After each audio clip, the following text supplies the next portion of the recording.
क्या है शास्त्रों में गुरुओं की महिमा। एक बार फिर से आप सभी का बहुत बहुत स्वागत है। आज हम आपसे बात करेंगे गुरु शिष्य परंपरा के शास्त्रों में उल्लिखित महत्व और गुरु की महिमा के बारे में विस्तृत रूप से चर्चा करेंगे। आइए जानते हैं कि गुरु का स्थान हमारे शास्त्रों में कितना ऊंचा है और किस प्रकार यह परंपरा हमारे जीवन में महत्वपूर्ण भूमिका निभाती है। गुरु शिष्य परंपरा भारत के प्राचीन धार्मिक और दार्शनिक इतिहास का अभिन्न हिस्सा रही है। वेदों, उपनिषदों, भगवत गीता, महाभारत, रामायण और दूसरे शास्त्रों में गुरु के महत्व का विस्तार से उल्लेख किया गया है। वेदों में गुरु का रूप अत्यंत महान माना गया है। ऋग्वेद में गुरु का विशेष उल्लेख है और उन्हें सत्य के मार्ग का प्रदर्शक कहा गया है। उपनिषदों में भी गुरु शिष्य संबंध का अत्यधिक सम्मान किया गया है। भगवान शिव के शिष्य तत्व ज्ञान के शिक्षक थे और वेदांत के महान आचार्य भी थे। भगवत गीता में श्री कृष्ण ने अर्जुन को मार्गदर्शन दिया और इस संदर्भ में वे गुरु के रूप में सामने आए। भगवान कृष्ण ने अर्जुन को जीवन के वास्तविक अर्थ, कर्म और भक्ति का ज्ञान दिया। इस संवाद में भगवान कृष्ण गुरु और शिष्य के रिश्ते की महिमा को स्पष्ट करते हैं और यह दिखाते हैं कि गुरु के बिना आत्मज्ञान की प्राप्ति संभव नहीं है। गुरु का कार्य केवल शिष्य को शैक्षिक या आध्यात्मिक ज्ञान देना ही नहीं होता, बल्कि वह शिष्य के जीवन दिशा को निर्धारित करना है। शास्त्रों में गुरु को ब्रह्मा, विष्णु, महेश के समकक्ष माना गया है।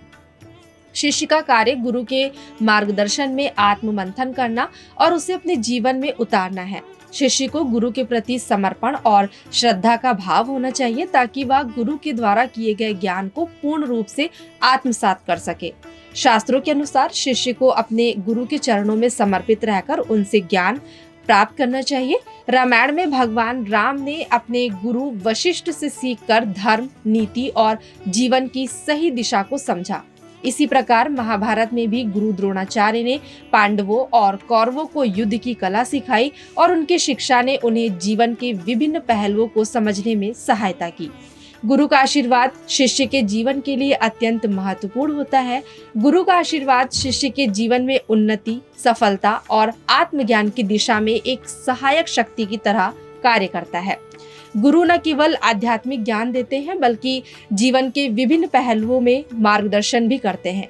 एक अच्छे गुरु की विशेषता होती है कि वह शिष्य के दुख दर्द को समझकर उसे सही दिशा में प्रेरित करता है। गुरु शिष्य परंपरा भारतीय संस्कृति का अभिन्न हिस्सा है और शास्त्रों में गुरु की महिमा का बखान अत्यधिक सम्मान के साथ किया गया है। गुरु का कार्य न केवल शिष्य को भौतिक ज्ञान देने का है, बल्कि वह आत्मज्ञान की दिशा में शिष्य का मार्गदर्शन करते हैं।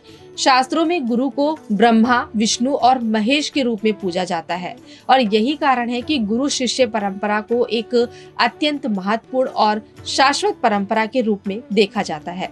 तो दोस्तों, आज हमने आपसे बात करी कि किस तरह से गुरु और शिष्य के बीच के संबंध के बारे में। कैसी लगी आपको ये जानकारी? अगर पसंद आई हो तो हमें कमेंट सेक्शन में कमेंट करके जरूर बताइएगा। मिलते हैं अपने नेक्स्ट एपिसोड में ऐसे ही कुछ आध्यात्मिक व रोचक विषय के साथ। तब तक के लिए मैं आपसे आज्ञा चाहती हूँ। धन्यवाद।